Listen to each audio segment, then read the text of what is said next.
Good morning. Hoping you can hear me. I'm getting, for some reason, I'm getting Jan as the speaker here. We'll see what we can do about that anyway. Good morning and welcome to Hokyoji's Sunday morning Dharma Talks. I'm Carl Holtman. I'm the executive director here, but most of you people know that.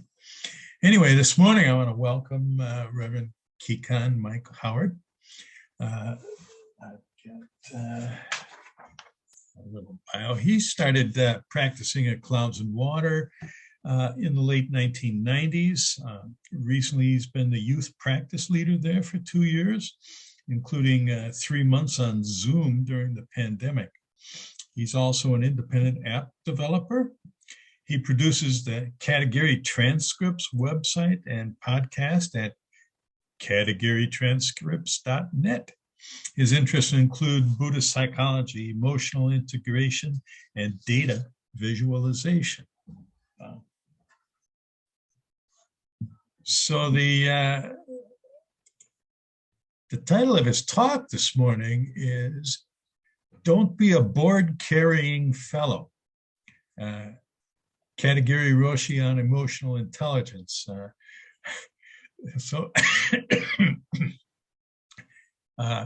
Kikan, explain to us what "don't be a board-carrying fellow" might mean in Katagiri's references.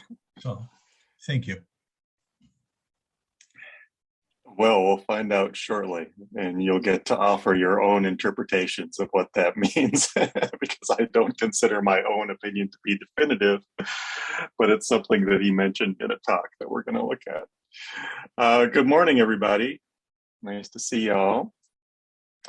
Carl-san, could I have permission to share my slides?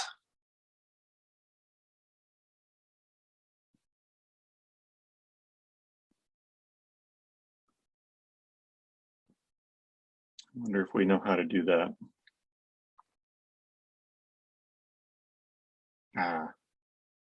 Well, he's sharing his own. That's not what we want. Let's see here. I think what you need to do, Carl, is right click or like hover over my picture and then click on the 3 dots. And then maybe there's an option to make me co-host or something.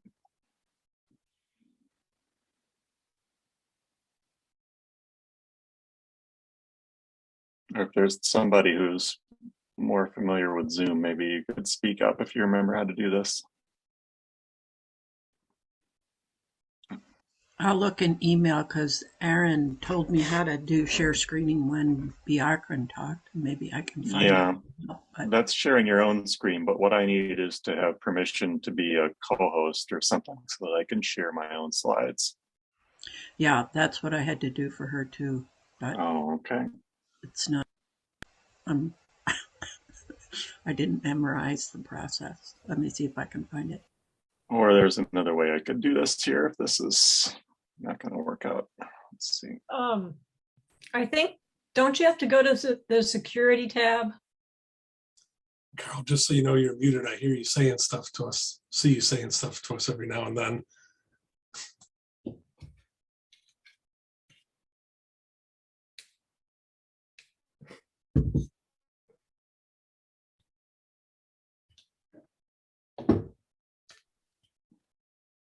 I don't know if this helps. When I do it, I go to the participants list and click on that participant and make them a co-host. Oh yeah. Depending may have on something there.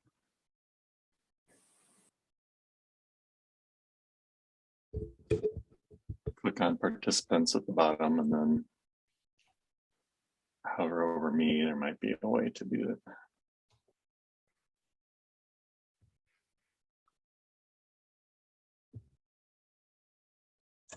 I got it. You should be the host now. All right. Thank you, Carl. Let's see if I can do this. All right. Is that showing up? Yay, okay. All right, so this talk, as Carl mentioned, is Don't Be a Board-Carrying Fellow. Oh, a couple things about my biography quick, which I need to update. It's actually been 5 years doing youth practice at Clouds and Water, and I just stepped down from that position. So I'm now moving on to a new thing, which is to be determined. So quick update before we get into it on the website and transcription project. I'm not going to go too much into this. Hopefully maybe you've seen one of my previous talks or know about this already, but this is at katagiritranscripts.net. And I'm doing this project of transcribing Katagiri Roshi's talks. If you click on about this website, there's a whole explanation, but basically he's a little difficult to understand because he wasn't a native English teacher, and the recordings, the way they're put online, are not pristine quality. So the transcripts, I think, really help understand what he's saying. There are now, as of right now, 39 transcripts, and of which about 28 of those are in more or less final draft form, in a state that I'm not too embarrassed about them. And that's kind of a moving target, because one thing that's happening is I'm getting better at this as I go along and discovering more nuances of what's really helpful in transcribing these talks. So I'm actually going through right now talks from the beginning. I just went back to Diamond Sutra Introduction last night and made another pass through it and cleaned up a lot of stuff. It's really, it's hard to explain what I'm talking about, but minor details like where the paragraph breaks are, where the section breaks are, where the punctuation is, sometimes smoothing out some of the grammar choices, seem to make a very large difference. Not changing what Katagiri Roshi was actually saying, but making it more clear what he was actually saying when he was struggling with the wording a little bit and correcting himself as he went along. So that's an ongoing process. What I'd like to do today, and one other thing I want to mention about the website is, one thing I want to do soon is update the appearance to kind of a nicer, kind of warmer appearance with maybe a serif font instead of this Helvetica sans serif font here. So that it gives maybe a little bit warmer, less technical kind of impression when you get into it. I thought it might be interesting to mention that in a talk that's about emotions and feelings here, because I think maybe some people react to kind of the feeling of this website. And it was really meant to be just functional. Just get the stuff, get the text out there kind of in raw form, and it's developing as it goes along. Let's see. So what I'd like to do today is I have 4 sections, kind of extended quotes that I've collected from 4 of Katagiri Roshi's talks. And I'd like to read them and see what you think about them. I'll pause after each one to see what you think about them and share a little bit what I think about them. But one reason I got into this transcriptions project was I started to have a lot of questions, well, about a lot of things, but particularly about the role of emotions in Buddhism. Excuse me one moment, I need to let a cat out. Yeah, here you go.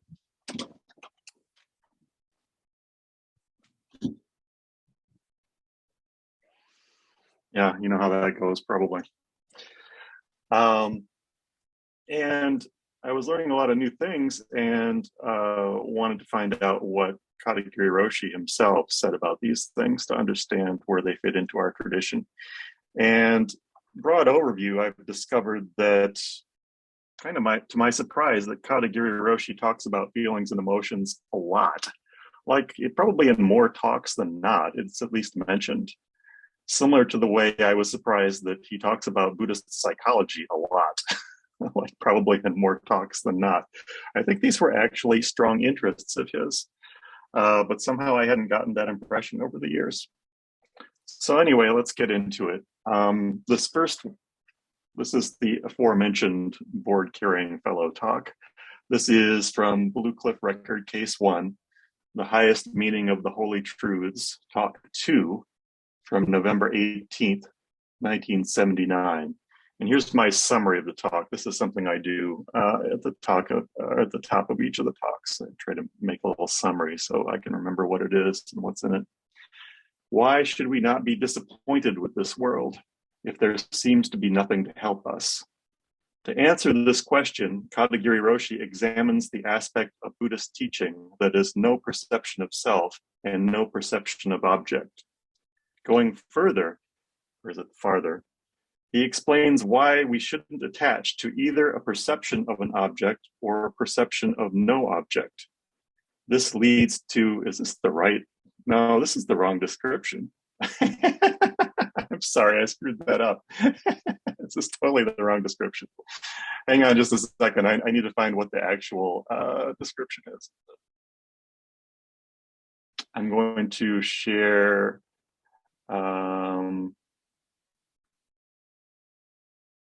website. We'll get to that talk in a minute. Let's see here.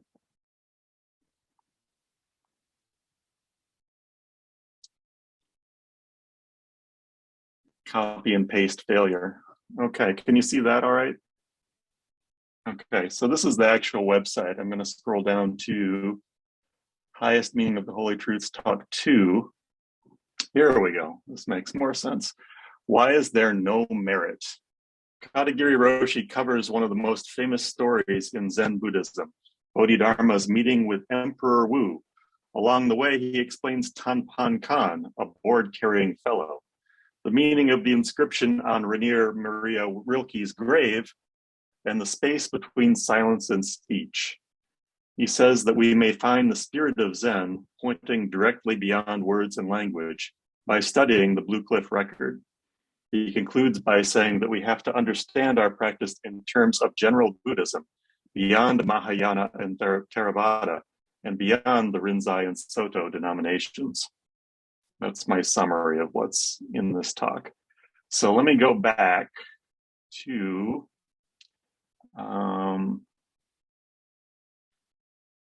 my prepared slides.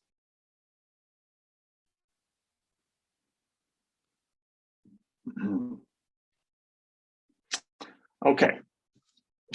If you believe you're young and live long, and this is referring to something he was immediately discussing in the talk, so don't get too focused on that part. It's about to get into what Tanpan Kan is.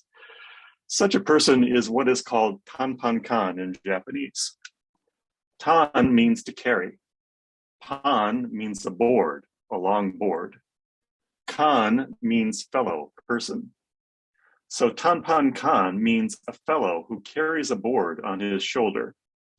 If you carry the board on your shoulder, you can see just one side, but you cannot see the back. And in parentheses, I put what's on the other side.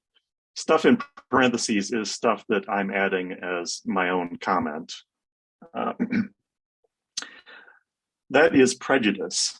That is a very narrow understanding. That is called Tanpan Kan. We are studying suffering according to the Four Noble Truths, but you don't want to believe life is characterized by suffering because you hate suffering. So that suffering is really suffering opposed to pleasure. Such suffering and pleasure, whatever you say, those are just words, apart from the reality itself in which you exist from day to day. Okay, now there's more to this quote on the next couple of slides here, but I want to interrupt myself and explain a little bit about why I'm starting with this quote. And it's because this quote has a particular meaning to me. When I was in college a long time ago and just starting to investigate Buddhism, I came across this quote, which you may have heard in connection with Buddhism, that life is suffering. Have you heard that one? I'm guessing you probably have. And that is, of course, one translation of the first of the Four Noble Truths, which were the original teaching of of Shakyamuni Buddha. And I always had some issues and confusions with that, and more generally with what I was hearing and being taught a little bit about Buddhism. It's like, wow, this seems very negative. What's the story with this? Is life just dour and hopeless? Is that what they're trying to get across here? And also conversely, there may have been some, well, let's not get into that. That was my main question at the time. And really, I had that kind of question for decades. And it kind of expanded into a more general question about emotion, which is, okay, now some stuff I'm hearing in Buddhism seems to be emphasizing only the happy side of life, which is like the opposite. Are we going to say, are we getting into that? Are we saying that life should be exclusively happy? So I had a lot of questions about all of that, a lot of confusion, until I started this transcription project and got to exactly this quote, more or less. And for some reason, this just made sense to me, the part that we're about to get into. And my reaction was something along the line of, well, expletive deleted. I was like, son of a. It's like, I've been trying to figure this out. This is a little personal comment here. My reaction initially was, I've been trying to figure this out for like, what? Over, well, let's say several decades. And I get here, and Katagiri Roshi was talking about this in 1979 when I was 9 years old. And what's more, in the circles that I was stumbling around trying to learn about Buddhism, I was getting all this confusion. And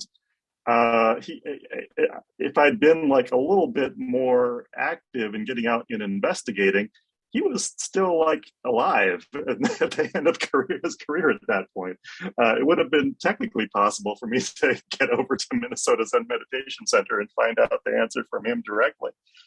But unfortunately, that didn't happen. So I mean that in kind of a humorous way. I was actually like really delighted to find this quote, but let's just say that there was a real recognition and kind of a strong reaction.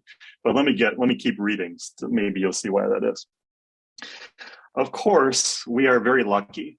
We are living in a wonderful world, which is called modern civilization. Lots of food, lots of things we can have. Of course, we are happy. But we cannot say we are always happy, or we cannot believe that life is characterized by suffering. If you look at the reality in which human beings exist, you know pretty well what's going on in the human world. You cannot judge human life in terms of just pleasure or in terms of just suffering, pain. If you see the pain, suffering, immediately there is pleasure. If you see the pleasure, there is immediately suffering, because this is reality. Suffering and pleasure live in peace and harmony as good friends. You cannot separate them. Then if you believe just human life according to pleasure, that is Tanpan Kan. Are we okay so far? I can only see a few of you on the screen here. Okay. And I might add, my own comment. Also, if you believe just human life according to suffering, that is also Tanpan Kan, but I think he gets into that next. I don't mean you should ignore pleasure in the human world. We should see the reality in which we exist, that suffering and pleasure both exist simultaneously. We should be such a person. I don't mean you should ignore or destroy someone who is pleased today. How about young teenagers? Like me back then. Teenagers enjoy themselves very much. If you become Buddhist, Buddha says life is suffering. But if teenagers are pleased to exist in this world, can you say they are wrong? If you say this to somebody, you are really a troublemaker. So don't be Tanpan Kan, okay? Don't be a board-carrying fellow. Life is characterized by suffering is not something like that. That's why suffering must be true. That's an interesting comment, but I'm not sure I understand. If the suffering becomes true, that means completely the word, which is called suffering, disappears. There is nothing to say. Because even though you say in words that life is perfect, can you say life is happy? No. There is pleasure. If it is true, can you say life is pleasure? You cannot say so either. Using the words always points out the reality in which we exist, but there is some gap. And then reality itself, in which pleasure and suffering both coexist. With the language, it completely disappears. Nothing to say. Everything becomes a question mark. Nothing to say. Let's see here. And then I debated whether to include this final piece. The talk is obviously much longer than this. I guess I'll read this because it kind of further explains, and it's just amusing. Even though you believe about yourself, I am a bad boy. You cannot always believe I am a bad boy. If you say to somebody, I am a bad boy, I am a bad boy, I don't think you are actually. Exactly. You are not a bad boy, because if you are really a bad boy, it is not necessary to say it to somebody. So keep quiet. Just chill yourself, okay? Laughter. It's one of my favorite Katagiri Roshi quotes. How bad you are, how evil you are, nothing to say. Because if you continue to say to somebody, I am a bad boy, I am a bad boy, you enjoy yourself very much showing the bad boy, because behind the bad boy, there is a good boy. So you see always the image of the good boy behind the bad boy. Don't you think so? That's why you have to say to somebody, I am a bad boy, I am a bad boy. Because people seem to believe you that you are a bad boy, but actually not. You believe about yourself in that way. That is prepossession. By your prepossession, you believe about yourself, I am a bad boy. So finally, you cannot say anything. If you really believe you are a bad boy, you have nothing to say, nothing. Reality makes everything a question mark. Just wonderful. Okay, so I want to pause. Whoops, let's go back. I want to pause at this point and see if you have any reactions to this. How does this strike you?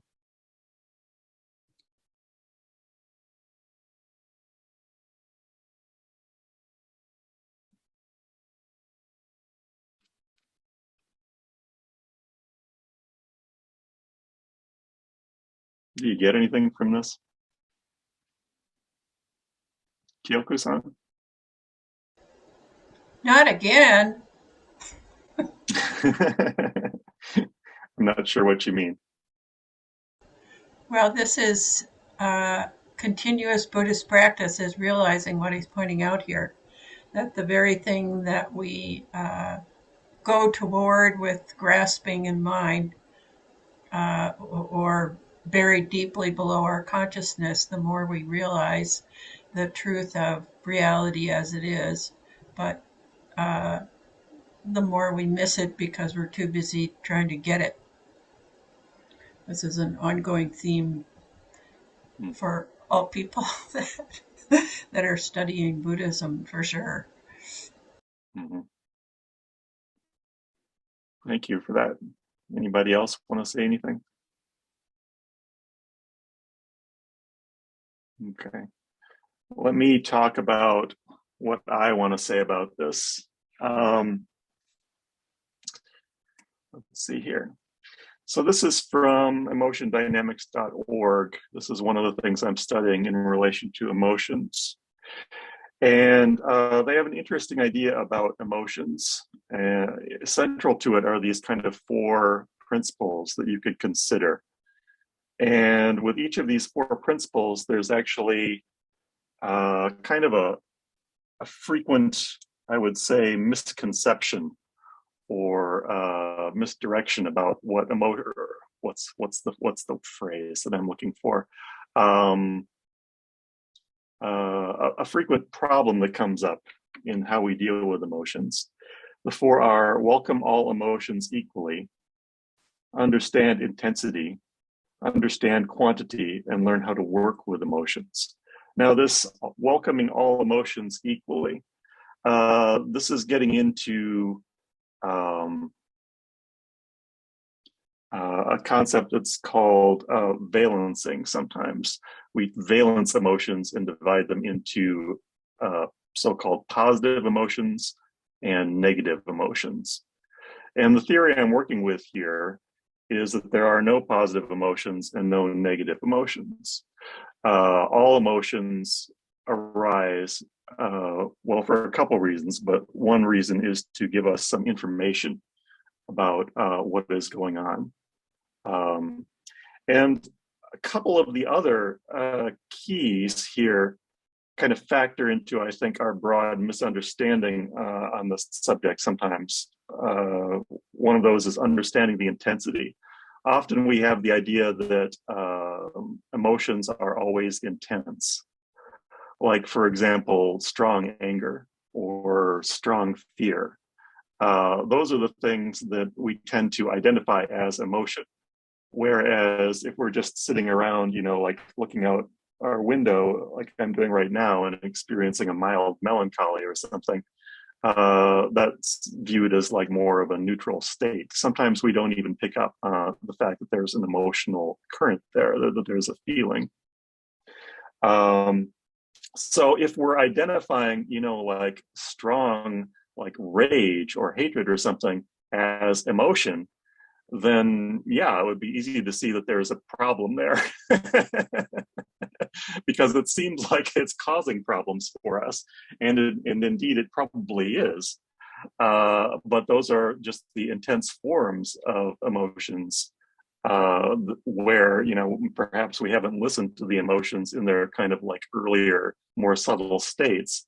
We've gotten to a point where something is really trying to get our attention as to what's going on. And also, I'll jump to the last one, this learning how to work with emotions. The idea here is that usually we have two strategies for working with emotions, either suppressing them or expressing them. And the idea here is that there's a middle path, as we like to talk about in Buddhism, of actually working with emotions in various ways. So where the misunderstanding comes in is, I hear this a lot, is if you have an emotion and you're working with emotions, you immediately have to express it. That isn't what this is saying. Like, for example, if you have like a strong feeling of anger at somebody, do you need to express that right away? Well, it may not be appropriate to express it. We have a society that we're living in, and expressing it may do some damage and also damage our reputation. These are things that are called display rules. There's a time and a place where we can express things sometimes. So I'm not actually suggesting anything too radical here. It's just basically just paying attention to what's going on. And in my own experience, what I've found is that there's a subtle or not so subtle form of spiritual bypassing that happens a lot. Certainly it did with me, where one gets the idea that, particularly being a Buddhist, doing meditation, we're supposed to be in this kind of peaceful, mellow state all the time. And I think that's a certain, okay, I'm just expressing an opinion here. I think that's a certain large category of misunderstanding that comes up. Katagiri Roshi seems to be much more interested in facing everything that comes up. You may have heard in Buddhism that our job is to face everything that comes up. Except sometimes we get this idea that, emotions, either strong emotions or medium emotions, those aren't among the things that we should face when they come up, because we should just be peaceful. And I would suggest that if you think about that, that may not actually make a lot of sense. So let's see, what else have we got here? Oh yeah, this is something I worked on for youth practice. So this talk goes until just 10 o'clock, because do I have that correct? Is that when we kind of like open it up to questions? Sort of. It's flexible. It's flexible? Okay. Let me just get into this then. This is something I put together for youth practice, but it turns out adults seem to like it too. And this is my effort at presenting the Four Noble Truths in a way that doesn't valence emotions, specifically happiness or unhappiness. And just see what you think. The first one, things happen that we don't like. We are unsatisfied because we try to hang on to what we like and push away what we don't like. We don't have to stay upset when things aren't the way we want them to be. We can work with things as they are. And finally, there's a way to work with our feelings that can be more peaceful and loving on the whole. That's the Noble Eightfold Path. And I have a whole separate thing about the Noble Eightfold Path, but that's too much to go into right now. That's kind of where I'm at with that. Well, this is the one that I wanted to get into. So just briefly, let me just read a little bit more and then I'll open it up for questions.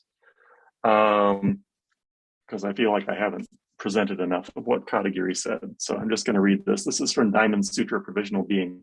This I find really, really interesting and kind of mind-bending. You know the idea of empathy, according to psychology? You are projecting yourself into the tree. At that time, the tree becomes you. So if you want to talk with the tree, you have to target yourself into the tree. At that time, the tree speaks to you. This is very natural. For instance, if you feel melancholy, pensive, at that time, the surrounding environment becomes completely melancholy. Whatever I tell you, you don't accept, you don't understand.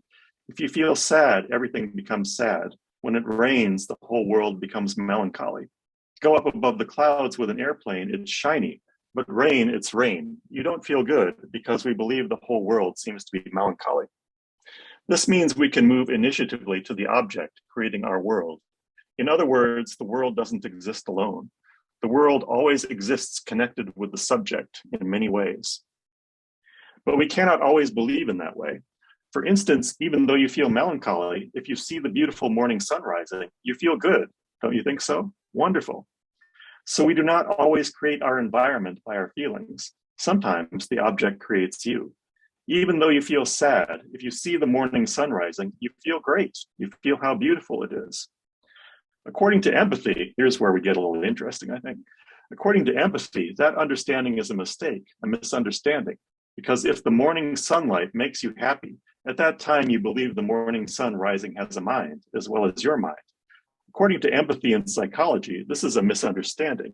This is a delusion, because you project yourself into the morning sun and then you believe that it seems to have a mind, but actually it is the morning sun apart from you.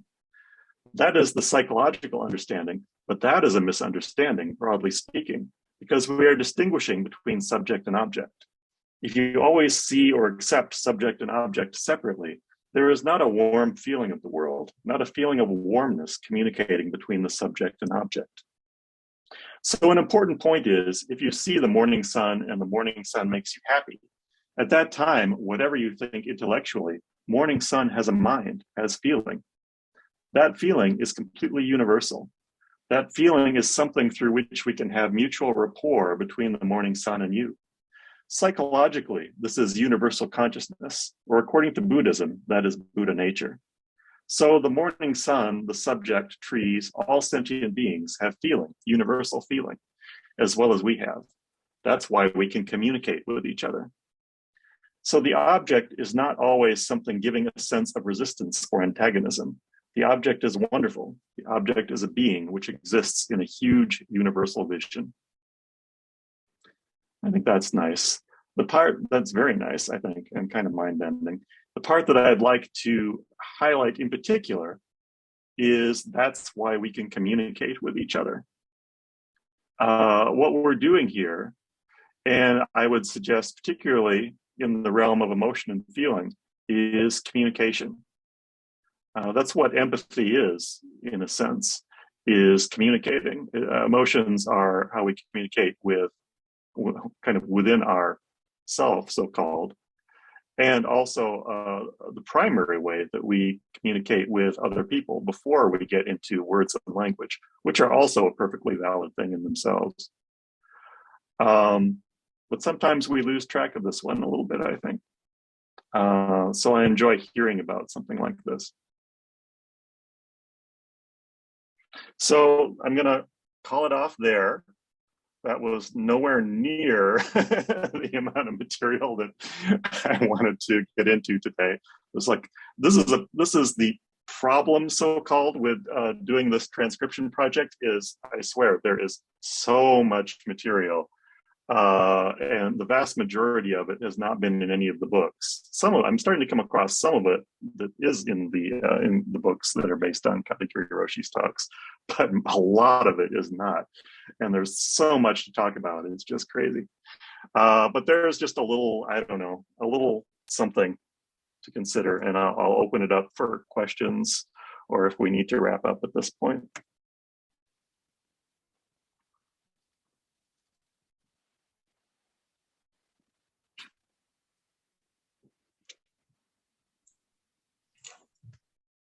I think we have plenty of time for questions, Mike.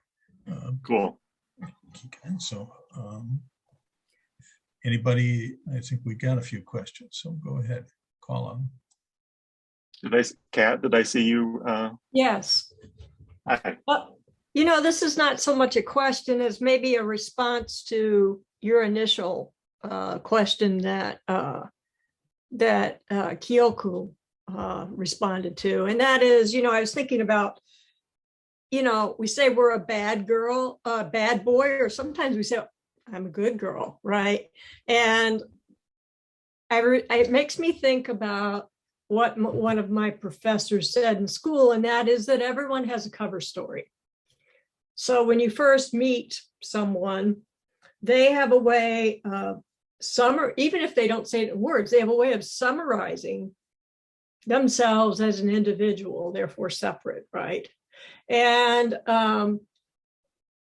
but of course we know that even if a person presents themselves as bad, and they may even seem bad to us, there's a whole individual there with you know, a big range of emotions, a big range of behaviors, layers upon layers of reactions to different environments.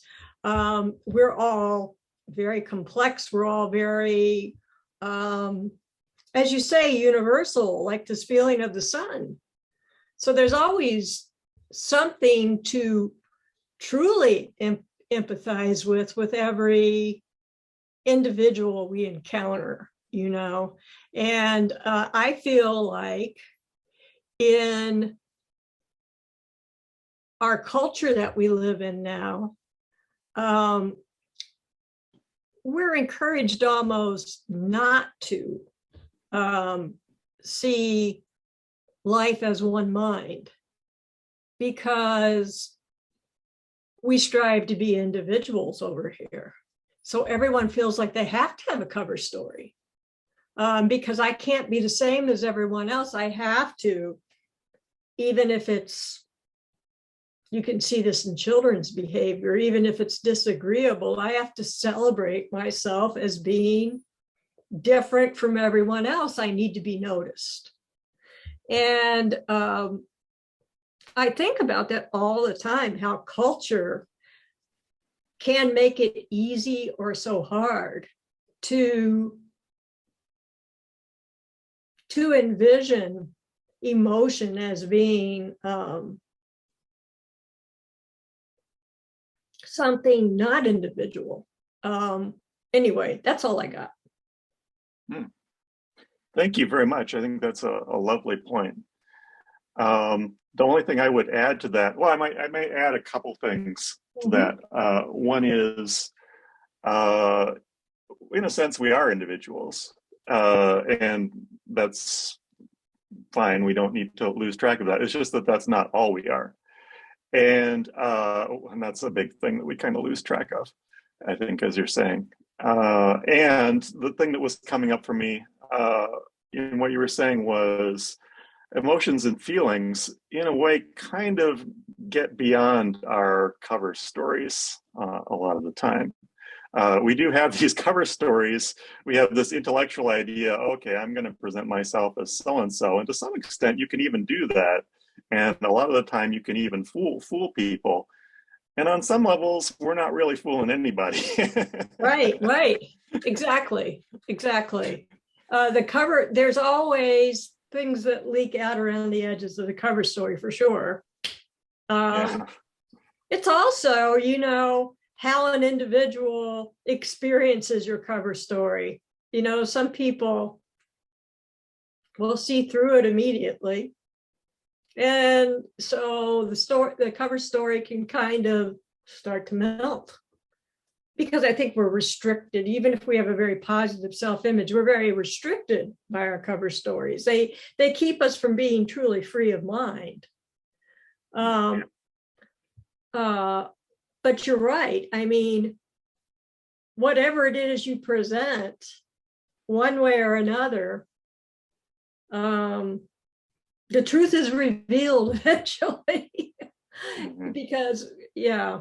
And you are right that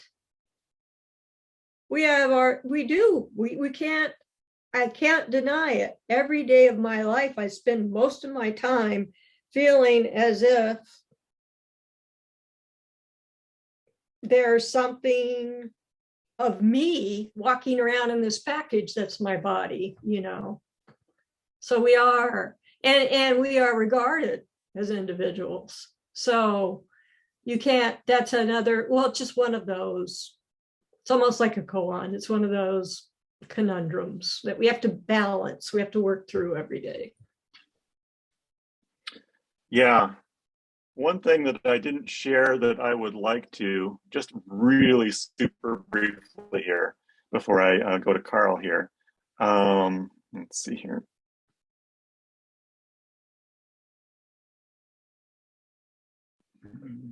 Share, okay, but now do here. Oh, yeah. Well, this isn't exactly what I thought I was going to be sharing, but there's this wonderful kind of intellectual system for this is a construct. This is just a way of thinking and dividing things up. This isn't like how things work in the real world in a sense, but I think it's a useful way of thinking about things, kind of playing off the 4-element model. We can talk about, there's the intellectual realm, there's the spiritual realm, there's the emotional realm, and then there's the physical realm. Of course, things aren't this cleanly divided in daily life. There's these are all interrelated. But the reason why I find something like this helpful is because it kind of helps us bring some balance. And I think maybe you were talking about some balance in a way. It's helpful to remember, okay, we're not limited to just the intellectual realm. We're not limited to just the physical realm. We're not limited to just even the spiritual realm. That would be a spiritual bypassing there. So anyway, I thought you might like that. Carl, you have your hand up. Yeah, thanks. You touched on a couple of things that are areas of importance to me. And the first one is, when you were talking about suffering, I think that the translation of dukkha into suffering is a most unfortunate thing. And translating the old languages, Pali and Sanskrit are their terms, spectrum. They're spectrum words. That's what they call them. So they go, dukkha means anything from the least little bit of impatience or boredom or frustration on the lowest level, all the way up to, physical and mental agony. Dukkha can be anything in between there. And usually, we're not too close to agony. Anyway, translating these terms, I think is problematic.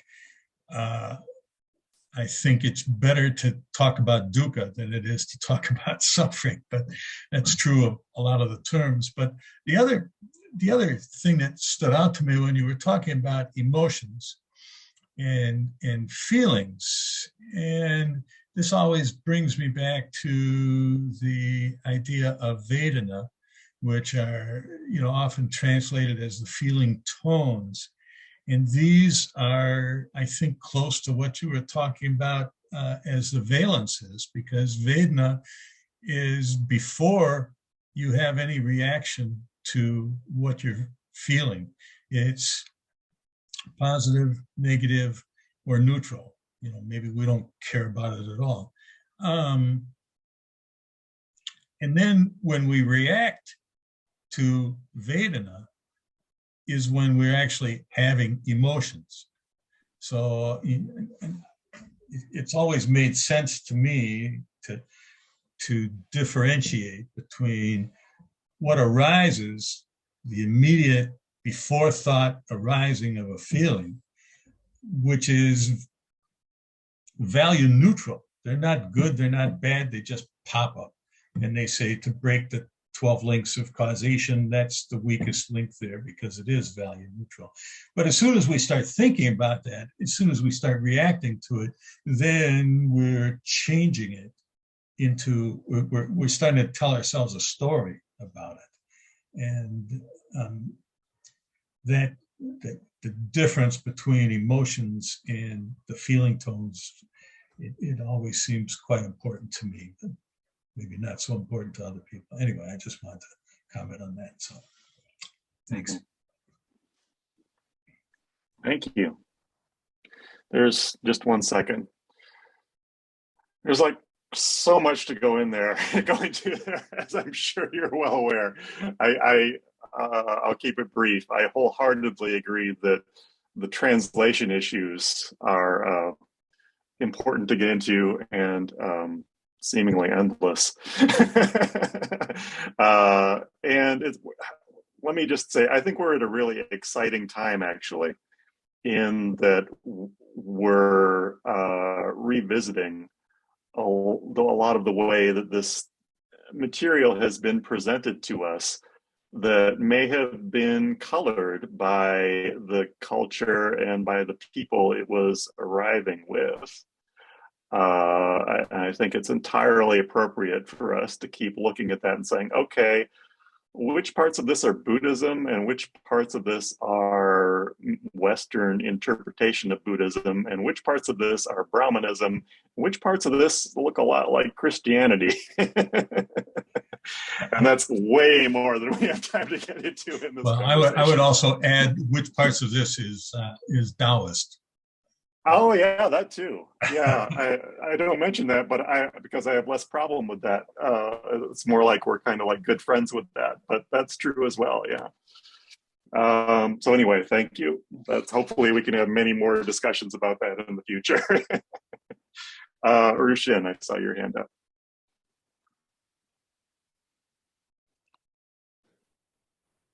So, couple things, if I can keep this straight.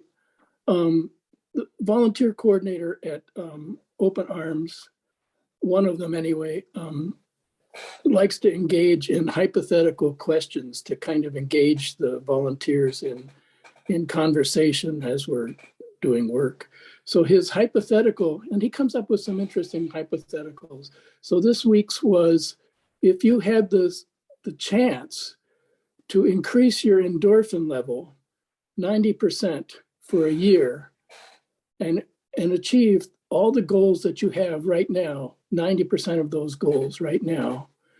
But the price to pay would be to reduce your endorphin levels to 10% of their base level for the following year. Would you do that? And my immediate response was, well, that's just a bipolar, event cycle on an annual basis. And I said, there's no way, because once your endorphin levels are down to 10%, there's such a deep, dark pit, you wouldn't want to, it wouldn't be worth anything to go there. And he said, well, what about 50%? I said, no, because there's more fear about dropping into reduced endorphin levels than there would be from kind of a pleasure center of going high. If I was that interested in raising my endorphin levels, I would probably be seeking out drugs. Wouldn't that be obvious? And then the whole thing made me think, well, I really should be appreciating more and more where I am. So at the same time, my 50th college reunion is coming up, and they're really putting the pressure on for people to submit their recollections of events at McAllister during the 60s. And my first impression was, well, all of the stories that I would tell are all illegal. It's all all illegal and kind of self-serving. But in reflection with the volunteer coordinator hypothetical, I had so many opportunities for pleasure at McAllister at that time that more than any other time in my life. And yet I was pretty miserable, if I can be honest with myself, through that whole period, because of other things that the pleasure just wouldn't handle. The pleasure didn't get me to a stable place that I wanted to be, a place where I could control things. The control was more important to me than these kind of peak pleasure experiences brought on by various avenues. So I think this all relates to the whole emotion thing of like,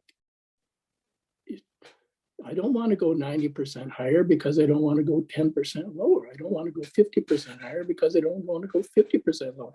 I should be happy. I should be happy. I should be content. I should be peaceful with what I've got going right now. And I think that hypothetical made me think about that a little bit more than I normally would. So that's the weird stuff I got this week. So. Well, thank you for that. Yeah, I think that probably relates to our our entry point here about not being a board carrying fellow. With the not focusing on just, I don't know, do I want more endorphins or do I want less endorphins? But I'm not too sure what to say about that. Maybe we can talk about that some more later. On the whole, I think, yeah, the point is, I don't know. It's such a interesting kind of semantic area, this idea of contentment, because that in itself is often classified as an emotion, right? Which is a transitory thing. And in the system that I'm studying is just kind of a temporary indication that things are going in a way that you're kind of okay with. But it's also not something that you should be striving after. It's a signpost. It's an indicator. It's nice. You can certainly enjoy it. But I think, one of the points of Buddhism is if you're attaching to that, boy, howdy, you're going to be sad later, because it's not going to, whatever you do, that contentment isn't going to stick around. So there's some kind of contentment beyond contentment. This really, I don't have really fully fleshed out words for this, but this comes up a lot, I think, in the discussions of a lot of high-level teachers talking about happiness. There's happiness kind of overall, and there's like specific happiness now that's like an emotional state. And the emotional state now of happiness is kind of like a nice thing, but that's another kind of graspable object. If you're just saying happiness, happiness, happiness, I should be happiness all the time, you're already creating a problem for yourself. There is what I would say about it. But there's there's peace and harmony, which is more in terms of empathy. That's like communication. That's like being in connection with what's going on in the world. And that has kind of a broader sense of well-being, but it's not exactly the same thing as the particular emotion that we label as happiness. So so I don't have this really sorted out yet, but I think the terminology gets difficult, and maybe we just need a whole new language or something. We'll see what happens. I was hoping that maybe Sanskrit terms would help out, but it turns out no, it's the opposite. They're not any better. In Let's his talk about hypothetical, part of it was 90% of the goals that you have right now would be fulfilled within that year. But immediately you think, well, wouldn't there be a change in goals if you're reaching your goals? Doesn't that hypothetical deny the dynamic nature of all this stuff? And I think that's what you're getting to with this contentment is there's a dynamic nature to all this that, you know, if you could take something that would give you 90% of your goals over the next year, it's very unlikely that those goals would be satisfying, because there'd be new goals. Yeah, this gets into a whole other topic, which is the whole notion of goals and but pursuing goals. Nature, I think the dynamic nature of emotion, the dynamic nature of everything. So, right. All right. Yeah, good talk. Let's keep moving along and talk about that later. Tim? Yes, I'll try and be brief. I have a couple thoughts to share. One has to do with emotions, that I think sometimes there can be a distaste for emotions, especially ones that are uncomfortable, and trying to let go of them or get rid of them as quickly as possible, perhaps using our meditation practice to, let go, but taking time to observe our emotions and not be afraid of letting them hang around for a while, I think can be very helpful. First, we're not intimidated or afraid of them. They become we're a little more comfortable with them, which reduces their power, especially if they're negative. And it gives us an opportunity to maybe see a little clearer where they're coming from. They're not just coming from the boss at work. They're coming also from something else we're clinging to. And the other thing I wanted just to talk about was I am a bad boy. I thought about that. To me, it spoke to our tendency to want to label things. And labeling things could be becoming that board-carrying fellow. The image I like to think of is pouring cement around someone's feet, whether it's our own feet or someone else's feet.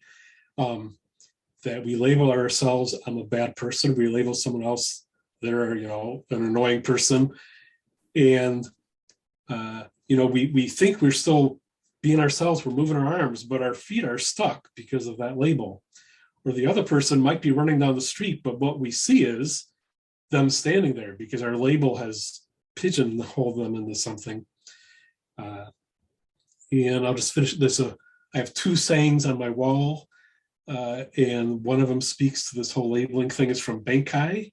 It says, good is awful, bad is awful, and awful is awful.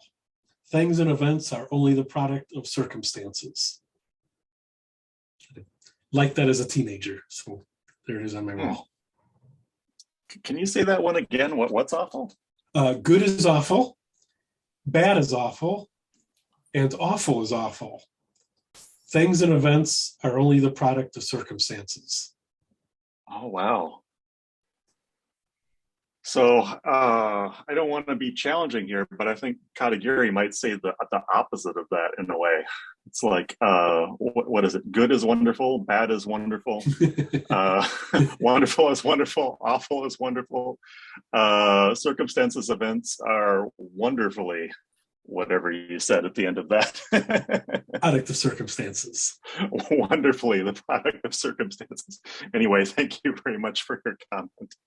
I don't mean to like be relentlessly positive. That's probably not good either. Let's go to Chris. Hi, I just wanted to make a comment that when Katagiri was writing these things, he's coming from a Japanese culture where group is more important than individual, and you can see that from his writing. Oh, and he would where do you see that?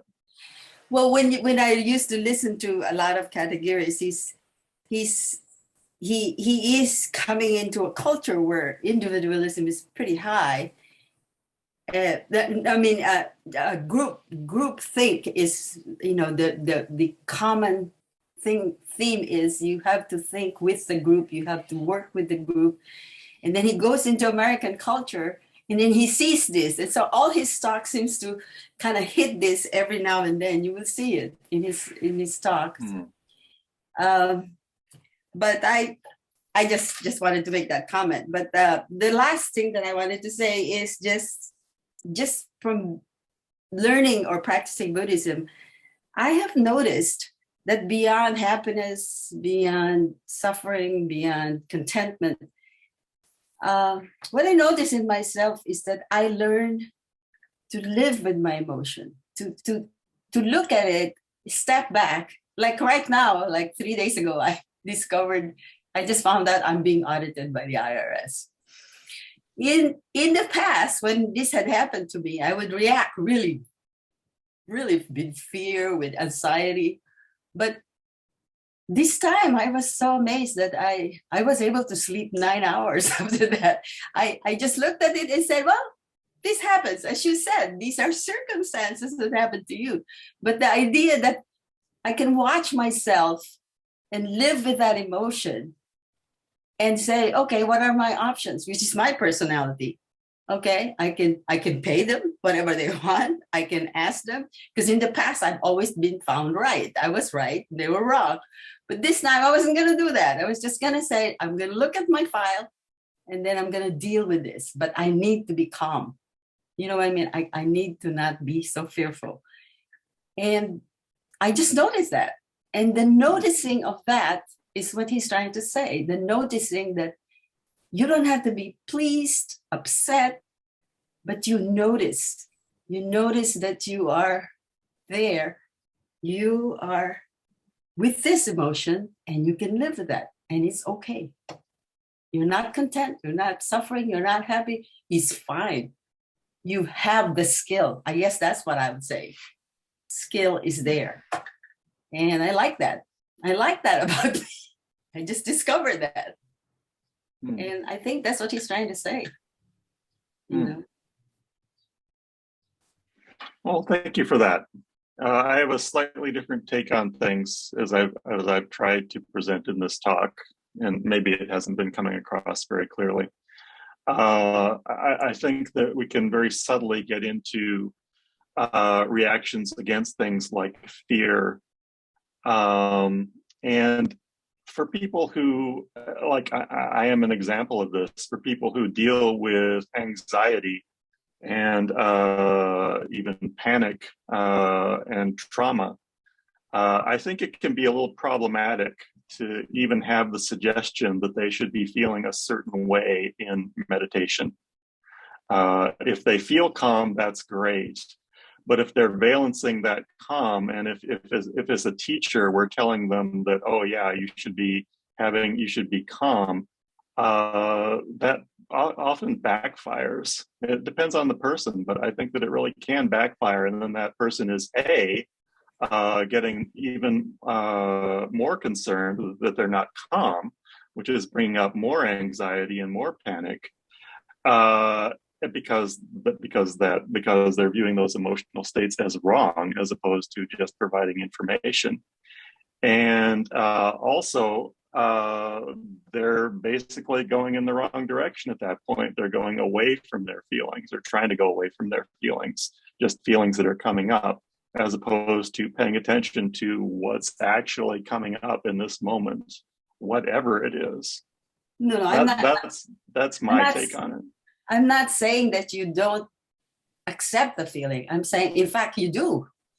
The act of accepting the feeling is when the skill comes. She said, I'm feeling this. I'm fearful. My mom is clobbered. I will be upset. And that's okay. But what I'm saying is, you don't have to be upset for a whole week, and you don't have to fire up. You accept that is what's happening. And then you just look at yourself and say, oh, in the past, I'm this and I'm that. And it's okay. You know, I'm just coming from where I used to be and where I am now. And people will always come from where they were. And it's the nature of that. Yeah, it's true. And that's, I think, what I'm trying to present in what I did with the Four Noble Truths, trying to teach that to children. The language I used, something like, we don't have to stay upset. And I deliberately stayed away from, we don't have to get upset, because we are going to get upset, but we can work with that. So I think it's helpful to know that we can work with it. Well, it's what I tell when I go to Oak Park Heights, when I talk to the fellows, the felons, or the inmates in Oak Park Heights. That's what you do. You expect, you feel the feelings. You feel its intensity, and then you see how you were before and how you are now and where you see yourself. And it's, you're angry, you're upset, you're melancholy. So that's all good. And I basically agree with you. And at the same time, I want to point out that Katagiri also says things that are more along the lines of, well, it's like this in that I wish I'd been able to get to this quote actually, but what do I want to say here? Basically, whatever feelings are coming up, like he uses examples like people who are paralyzed or people who are dying, because that's when they are really coming up against true reality, and there's no way around it. And he says in one quote, just paraphrasing, that there is this kind of idea I wish I had time, otherwise I could just bring it up, but he thinks there's this kind of idea, even in Japan, that Buddhists, you need to be calm. But really, when you're when you're facing death, when you're facing paralyzation, are you going to be calm? Well, there's no guarantee there, and there's no right or wrong. But what you need to have is a certain kind of nimbleness. You need to have a certain kind of light touch, if you're like counseling these people in particular, for staying with what's going on and just being there from moment to moment. Anyway, thank you very much for your comment, and that this is probably more than we have time to go into. So let's see. We're probably Kyoko. I did see that your hand was up. Yeah. I just wanted to say that as I've been listening to this, one of the comments or one of the things that I learned from a friend was, when it comes to emotion, a good way to be able to be present with them is to think of it as a fire, and simply ask yourself the question, how far away do I need to be in order to remain present, or how close can I get? And that doesn't require so much a should as a mind of investigation. And I've really appreciated that. And the conversation you were bringing up, Chris, really, and also this idea of situations. I've had a number of friends with very debilitating physical diseases or situations, and every time that happens, I have a hard time when I put myself into those positions, trying to, I guess, be present to, well, what do you do? How do you bear up in a situation like that? How do you connect with a person who is in that situation in a way that's helpful, and that don't walk away from the fire, but understand how close or how far you away that you've got choices in terms of how close, how long, and how far away. So I just offer that as an image to use in situations in your own life. Thank you It's very nice. much. Thank you. This has been a really rich conversation. Yeah, I think it's a rich conversation that could go on probably for the next 30 years. So maybe we should draw an arbitrary conclusion to this. What do you think, Carl? Yes, we're going to have to wrap it up. My idea about a board-carrying fellow was more like Laurel and Hardy, where you would turn and smack somebody with the board that was behind you, but that's not what they were talking about. So anyway, that was I'm not sure about that. I think that may work. Anyway, thank you, Kikan, for it. It was very rich, and unpacking Katagiri is always a complex effort. I'll say that. Hokyoji is supported by your generosity and your donations. There is a link in the chat room if you are inclined towards making a donation to us. Next week, we have Reverend GD or Onryu, and let's see what I have. Yeah, I have a bio on her. Reverend Onryu Kennedy, she's ordained in 2012, and many of you have listened to her, and she's been practicing in Japan also. She's back, and she will be our speaker next week. And let's see, I think we got a few announcements. The women's retreat is starting on Thursday. And looks like we're going to have a nice group down there. We just had the Qigong group still is at Hokyoji right now. It's been pretty nice. We had a couple of good work weekends down there also. Nice turnout. So I think it will be time to wrap this up. We will go with the 4 vows, and I think, I'm not sure if they're posted somewhere or not, but I'll go with them. So thank you so much. Beings are numberless. I vow to free them. Delusions are inexhaustible. I vow to end them. Dharma gates are boundless. I vow to enter them. The Buddha way is unsurpassable. I vow to realize it.